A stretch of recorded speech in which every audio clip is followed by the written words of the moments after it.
भगवान श्री बालकृष्ण भगवान को प्रणाम करते हैं और प्रणाम करते हुए आज की कथा में प्रवेश करते हैं।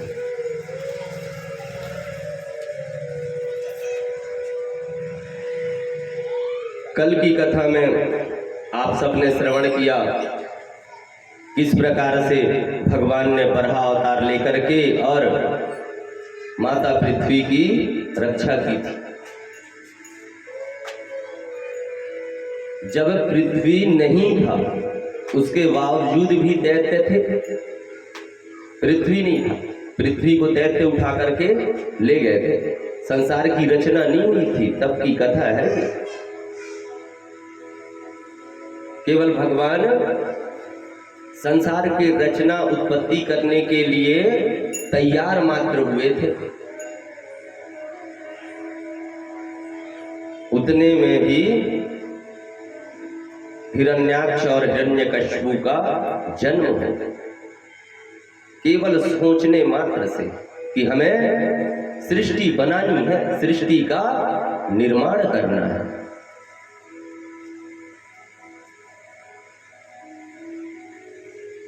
इस प्रकार से कल की कथा में आपको श्रवण करने को मिला। आइए आगे बढ़कर के आज मैं आपको भगवान महादेव और माता पार्वती की विवाह की कथा आपको सुनाता हूं। एक समय की बात है, एक दैत्य था जिसका नाम था ताड़कासुर। वह दैत्य घोर तपस्या कर ब्रह्मा जी से वरदान प्राप्त किया। क्या वरदान प्राप्त किया? पहले तो उसने वरदान मांगा कि मेरी मृत्यु कभी ना हो, मैं अमर हो जाऊं। लेकिन ब्रह्मा जी बोले कि भैया अमर तो हम ही नहीं है, तो अमर तुम्हें कहां से बना दे। एक समय पे हमें भी चेंज होना पड़ेगा, कुछ दूसरा वर मांगो। ताड़कासुर विचार किया। अब ताड़कासुर क्या विचार किया? तो ताड़कासुर यह विचार करता है कि महादेव की कोई अभी पत्नी नहीं, जो थी सती देवी वे दक्ष यज्ञ में जल करके भस्म हो गई। अब महादेव जी बैठे हैं कहाँ? समाधि में। अब महादेव जी का समाधि उठाना तो संभव है नहीं। महादेव जी समाधि में बैठे हैं, यह बात पता था ताड़कासुर को। तो ब्रह्मा जी से यह वरदान मांग लिया कि मेरी मृत्यु हो तो केवल शिव पुत्र से ही हो, अन्यथा मेरी मृत्यु यह संसार में दूसरा कोई कर नहीं सकता।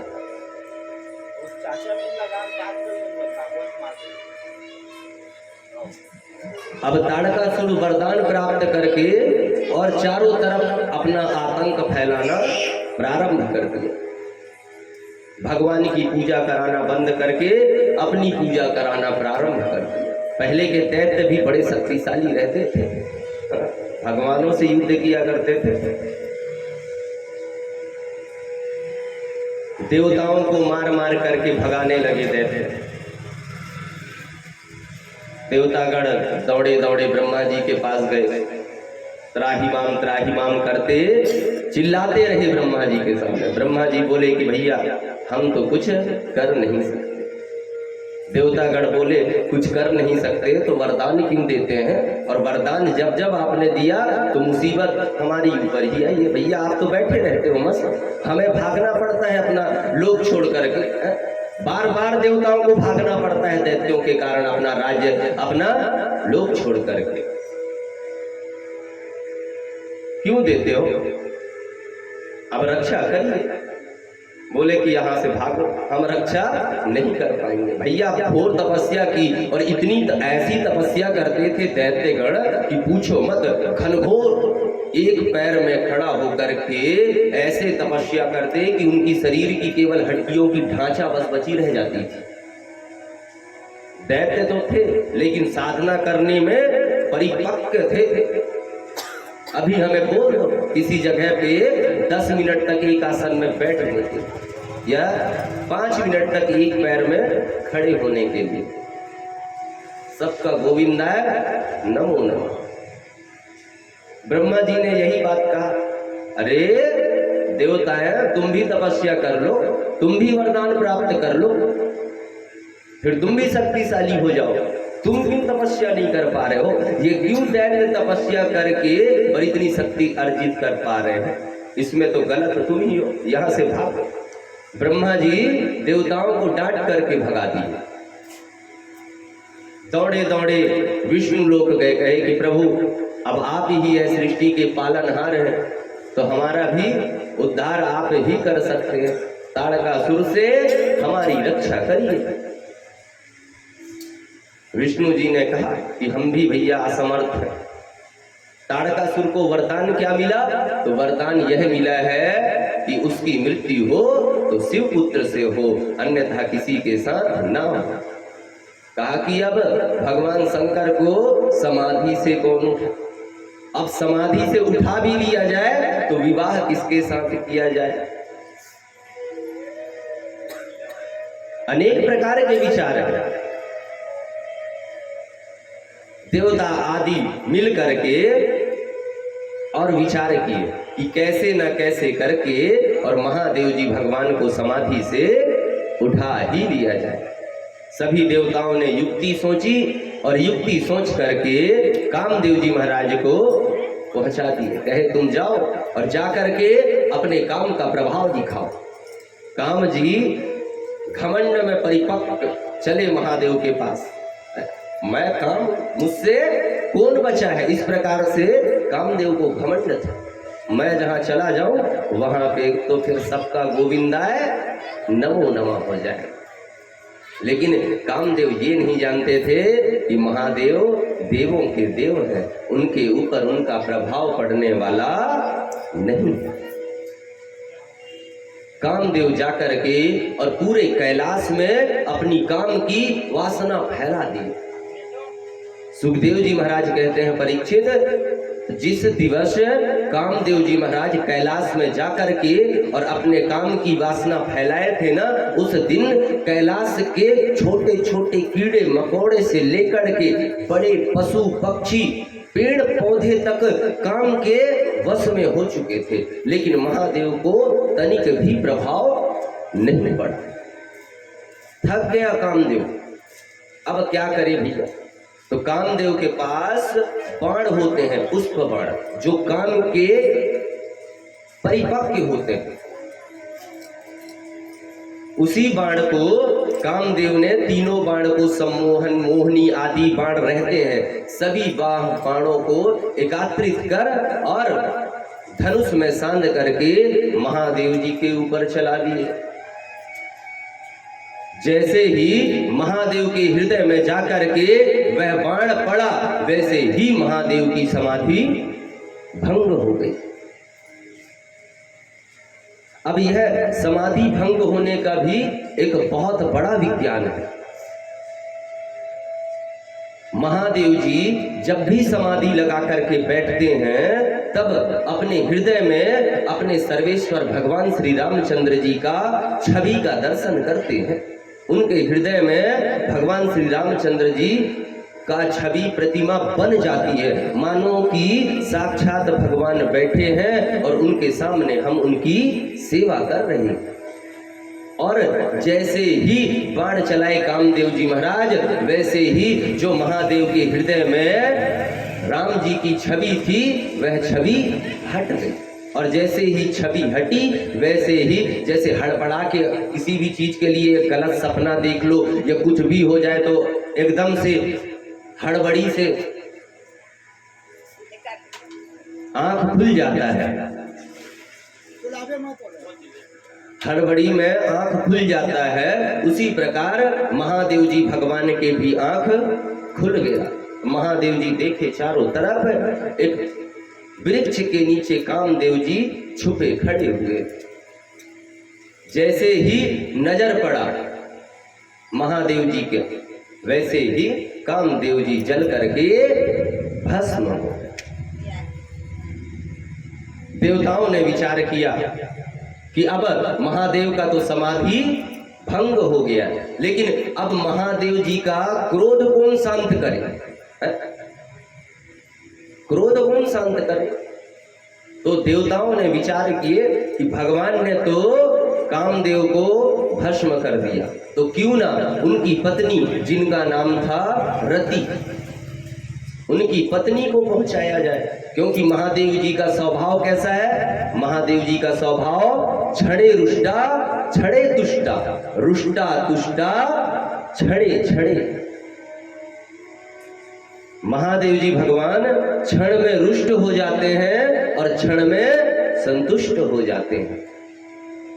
देवताओं की आज्ञा पाकर देवी रति रोते विलाप करते महादेव जी के सामने में जाकर के और महादेव जी के ऊपर इल्जाम लगाने लगी कि हे भोले बाबा, हे शंभु बाबा, मेरे पति देव कार्य के लिए, देव हित के लिए, जन कल्याण के लिए आपकी समाधि भंग करने के लिए आए और आपने मेरे पति परमेश्वर को ही गोविंदाय नमो नमः कर दिया। हे प्रभु, मैं आपकी शरण में हूँ और मैं तब तक विलाप करती रहूंगी जब तक आप मेरे पति को वापस लौटा न दें। महादेव जी भगवान देवी रति के प्रार्थना करने पर संतुष्ट हो गए।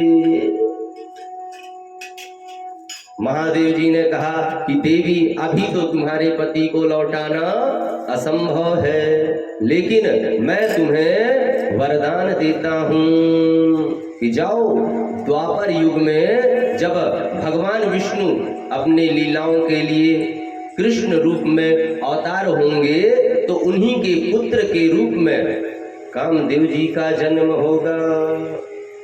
और साथ साथ में मैं यह भी वरदान देता हूं कि आज से हर एक जीव के रग रग में काम की वासना होगी, आपके पति की वासना होगी। यह महादेव जी का वरदान है। किसको? माता रति को। तभी से हर मनुष्य के अंदर काम की वासना भरी हुई है। और जब काम की वासना प्रकट होती है ना, तो कामातुराणाम न भयम न लज्जा, न भय न लज्जा, किसी भी चीज नहीं रह जाता मानव के अंदर जब वह काम के वशीभूत होता है। तो भगवान शंकर ध्यान से उड़ गए और शांत भी हो गए। देवतागण ब्रह्मा विष्णु महेश इंद्र आदि मिल करके और आकर के भोलेनाथ भगवान की स्तुति करने लगे। ध्याये नित्यम महेशम रजति गिरिनिभम चारुचंद्रा वसंतम रत्नाकल्पोज्ज्वलांगम परशुमृगवराव वीतिहस्ता प्रसन्नम पद्मासीनं समन्तासुतमं गणैर्व्याघ्रकीर्ति वसानं विश्वं धा विश्ववन्द्यं निखिलभयहरं पंचवक्त्रां त्रिनेत्रं। सभी देवतागण मिलकर के भगवान शंकर जी की स्तुति किए। भगवान शंकर जी संतुष्ट होकर के देवताओं से पूछे कि भैया बताओ, किस प्रयोजन से इतनी भीड़ लगी हुई है हमारे दरबार पे? ऐसे तो कोई नहीं आता है, ऐसे तो हाल पूछने कोई नहीं आता, लेकिन आज ऐसी क्या बात हो गई कि देवताओं की भीड़ लगी हुई है कैलाश में। सभी देवता हाथ जोड़ करके और महादेव जी से कहते हैं कि प्रभु, इस समय हम बड़ी संकट में हैं और केवल आप ही है जो हमारे संकट का उद्धार कर सकते हैं, अन्यथा ऐसा दूसरा कोई नहीं है। सारा वृतांत महादेव जी को बताए कि ताड़कासुर नाम का दैत्य है, वे ब्रह्मा जी से आपके पुत्र से मरने का वरदान ले लिया है, तो हे प्रभु कृपया करिए और एक पुत्र दीजिए ताकि ताड़कासुर का वध हो सके। महादेव जी बोले कि ये खेल है क्या, ऐसे ही पुत्र मिल जाए है? हम तो भैया ऐसे ही बैठे हैं, न हमारी पत्नी है न कोई है, कहां से पुत्र लाए, कहां से ला करके दें? तो जो पिछले जन्म में माता सती थी, वह दूसरे जन्म में माता पार्वती हुई और पर्वतराज रानी मैना के यहाँ जन्म ली थी। यह सारा वृतांत महादेव जी को तो पता था, लेकिन महादेव जी देवताओं से जानना चाहते थे। अब कोई भी अपने विवाह का चाहता तो है कि मेरा विवाह हो जाए, लेकिन घर में थोड़ी बोलेगा अपने मम्मी पापा से कि भैया मेरा विवाह करा दो, मेरा विवाह करा दो। है करना तो चाहता है, लेकिन बोल नहीं पा रहा है। उसी प्रकार महादेव जी चाह रहे हैं लेकिन बोल नहीं रहे हैं। वो ये चाह रहे हैं कि ये खुद युक्ति सोच करके और खुद कराएं। जैसे बच्चे चाहते तो है कि माता पिता जल्दी से करा दे, लेकिन बोलते नहीं है, कहते हैं कि भैया ठहर जाओ, वे खुद ढूंढ खोज के ला करके विवाह करा देंगे। महादेव जी चाह रहे हैं कि ये सब मिल करके और युक्ति सोचे हमारी विवाह। ब्रह्मा जी आदि देवता यह वृतांत जानते थे कि पर्वत राज के यहाँ माता सती का जन्म हो चुका है और माता सती बाल्यपन से ही भगवान महादेव जी को अपने पति के रूप में स्वीकार करने के लिए, पाने के लिए तपस्या कर रही हैं। और इतनी घोर तपस्या की थी माता पार्वती कि पूछिए मत। बाल्यपन से ही वन में जाना प्रारंभ कर दी। बाल्यपन से बालक जो रहती हैं ना, बच्चे या बेटियां, यह सब ज्ञान नहीं होता कि कौन भगवान है, कौन देवी है, कौन देवता है। लेकिन माता पार्वती को बाल्यपन से ही यह लग गया कि मुझे भगवान शंकर से विवाह करनी है। तो इसके लिए क्या करनी होगी? तो नारद जी महाराज ने सारा नियम विधि बताया कि तपस्या करिए, महादेव जी को प्राप्त करना है। तो अरे बेल के सूखे पत्ते खा खा के और माता पार्वती भगवान शंकर जी को प्राप्त करने के लिए आराधना करती थी। ब्रह्मा आदि देवता विनती जोड़ करके कहे कि हे देवादि देव महादेव, आपसे तो कुछ छुपा नहीं है। आपको पता है कि माता सती का जन्म पर्वत राज जी के यहाँ हो चुका है, तो कृपया करिए और कृपा करके हमारा संकट दूर करिए। ब्रह्मा आदि नारद देवता मिल करके और पर्वत राज जी के यहाँ चले गए रिश्ता मांगने के लिए। अब घर के बड़े बुजुर्ग ही जाते हैं रिश्ता मांगने के लिए। लड़की भी पसंद आ जाए ना किसी छोरे को तो घर ही वाले को भेजेगा। अब कई तो भगा के भी ले जाते हैं, गंधर्व विवाह कर लेते हैं भैया, लेकिन ये नहीं होनी चाहिए। बताओ अपने घर में अपने माता पिता से जाकर के बोलिए कि मुझे इसी लड़के से विवाह करनी है या इसी लड़की से विवाह करनी है। ऐसा करके अपने घर, अपने माता पिता का इज्जत बर्बाद नहीं करना चाहिए। उनसे बोलिए, कैसे नहीं मानेंगे है? क्यों नहीं मानेंगे? मनाएंगे। आज नहीं मानेंगे, कल नहीं मानेंगे, लेकिन परसों उन्हें मानना पड़ेगा।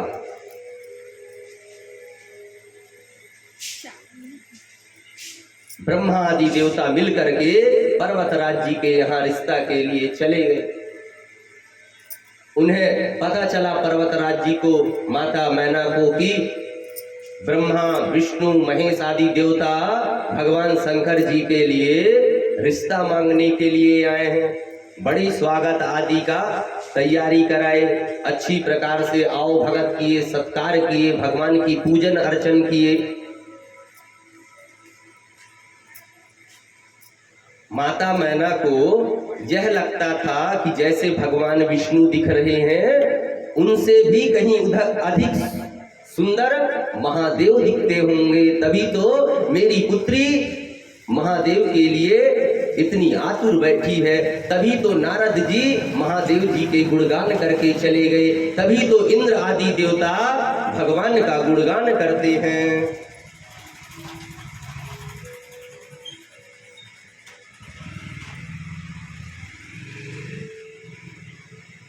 पता चला पर्वतराज जी को आकर के अच्छी प्रकार से ब्रह्मा विष्णु आदि भगवानों की स्वागत किए, आवभगत किए, पूजन किए। तत्पश्चात उन्हें अपने यहाँ आने का सर्व वृतांत पूछे कि भैया भगवान किस प्रयोजन से आप यहाँ पधारे हैं, कृपया करके आदेश करिए। पर्वतराज जी विनय जोड़ करके बोले।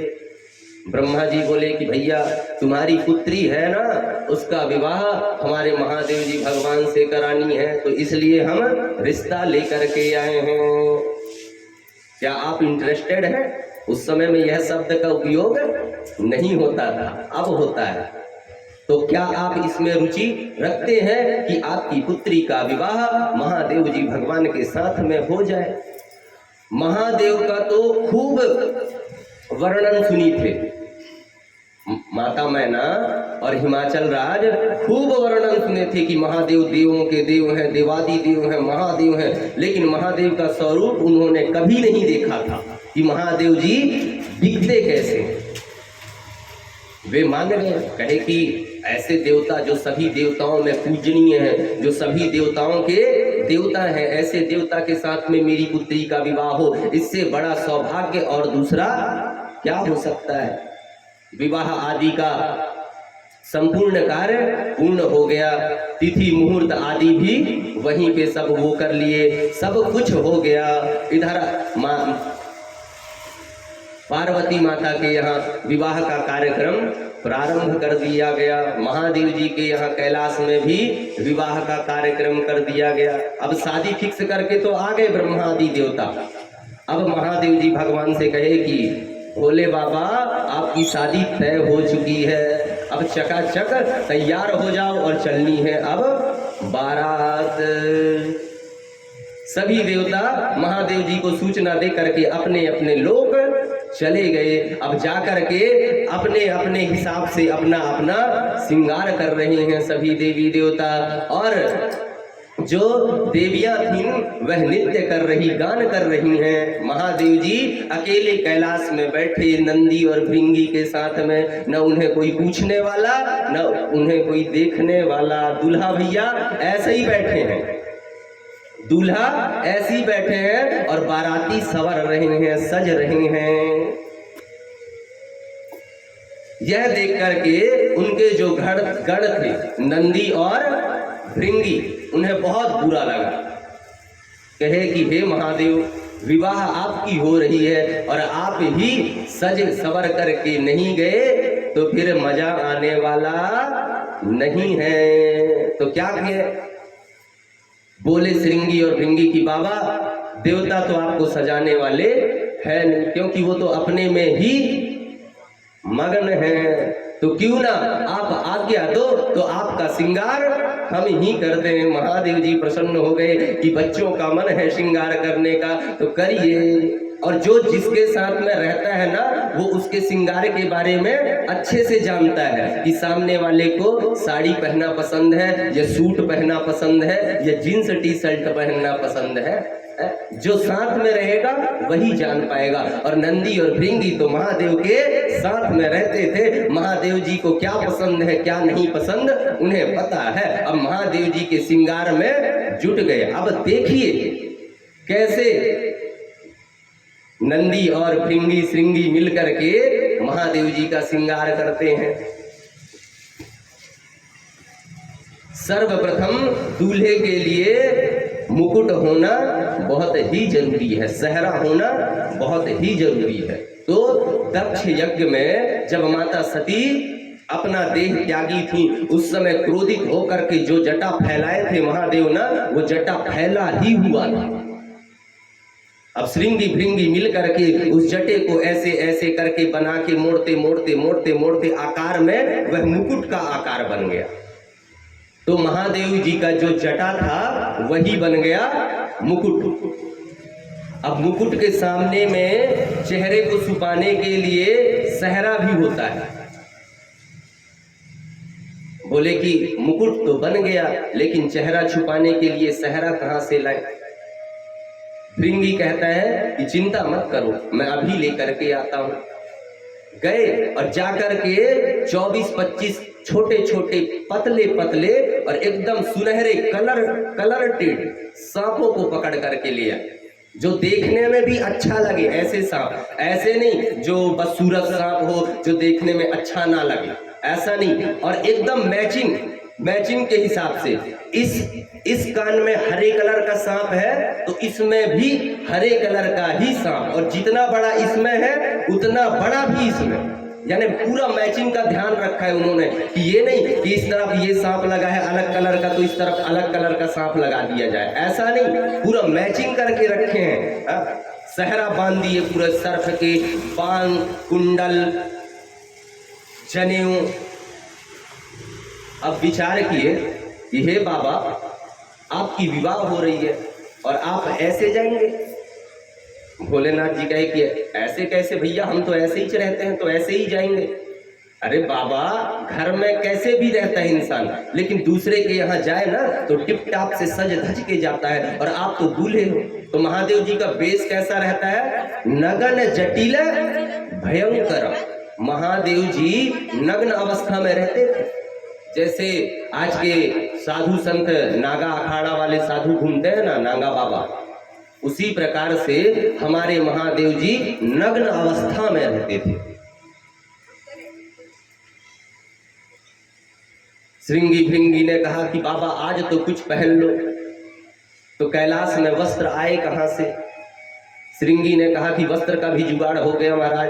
कहाँ है वस्त्र? जो भगवान शंकर बैठते थे बाघांबर में, उसी को उठा करके लपेट दिए। अब वो बाघांबर टिके ही ना, क्योंकि वो मोटा होता है ना, तो कहाँ से टिके, छूट जाए।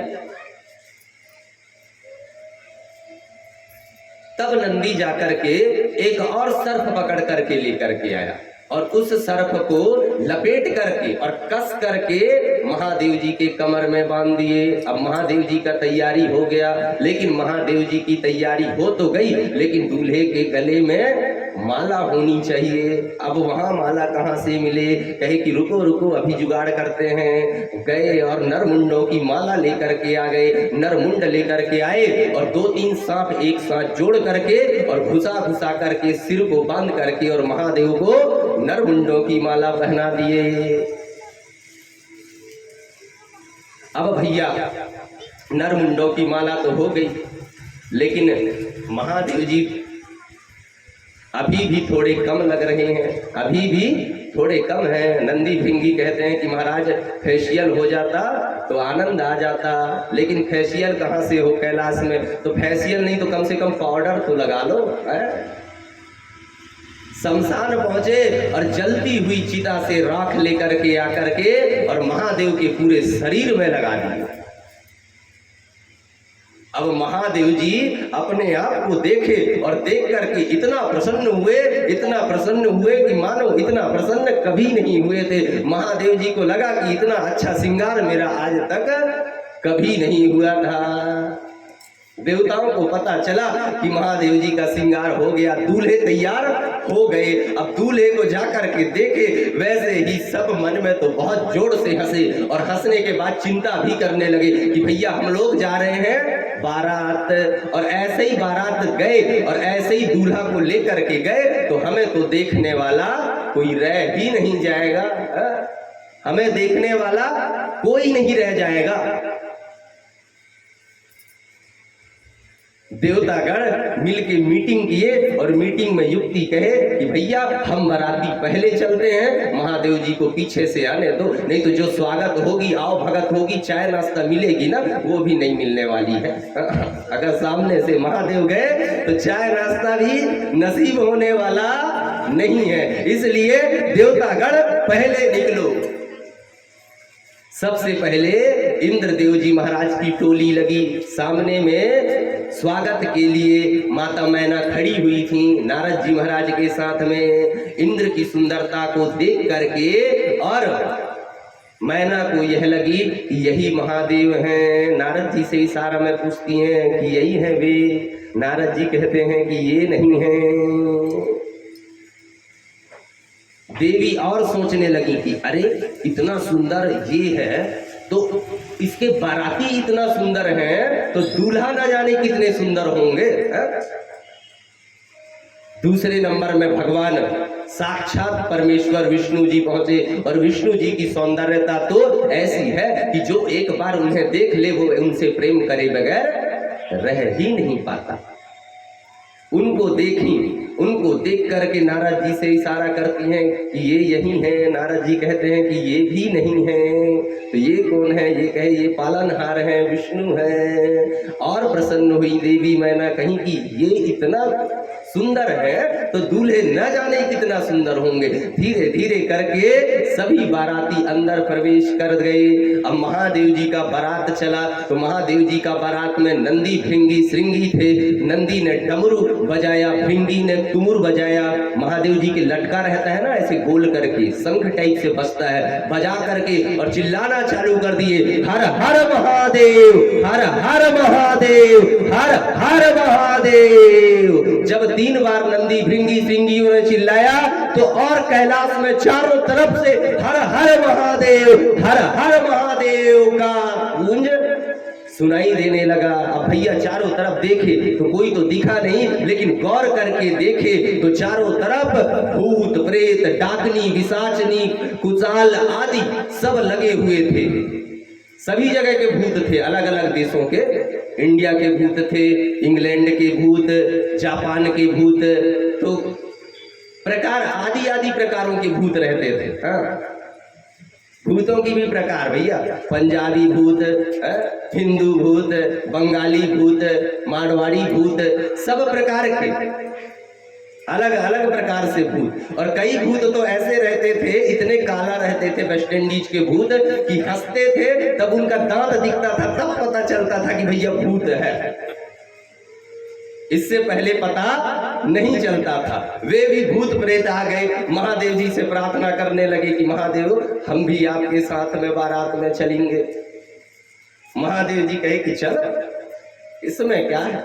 श्रृंगी उठाए महादेव जी को अपने पीठ में बैठाए और बैठा करके और भूतों के बीच में, भूत प्रेत डाकनी साकनी के बीच में महादेव जी अकेले त्रिशूल लिए डमरू बजाते हुए बैठे हैं और यहाँ भूत प्रेत नृत्य आदि करते हुए जा रहे हैं। बारात का असली मजा तो भूत प्रेत ही ले रहे हैं, देवता तो भैया पहले से निकल गए। उनको पता था कि ये साथ में गए तो कुछ मिलने वाला तो नहीं है, लेकिन आनंद तो उन्हें प्राप्त नहीं हुआ। आनंद प्राप्त किन्हें हुआ? आनंद प्राप्त तो भूत प्रेतों को हुआ, क्योंकि बारात में जब तक नृत्य नहीं की जाए तब तक आनंद नहीं आता। चकाचक वाला होना चाहिए भैया। अब महादेव के गढ़ भूत प्रेत बम बम भोले करते हुए नाचते कूदते और पर्वत राज्य जी के यहाँ पहुंच रहे हैं। जैसे ही दूर से हर हर महादेव की ध्वनि देवी मैना को सुनाई दी, वैसे ही वह सतर्क हो गई कि न जाने महादेव जी का स्वरूप कैसा होगा, वो कैसे आ रहे होंगे, उनके बाराती ऐसे हैं तो वे कैसे होंगे। नारद जी से कई मर्तबे उन्होंने पूछा कि हे मुनि आप बताइए कि उनका स्वरूप कैसा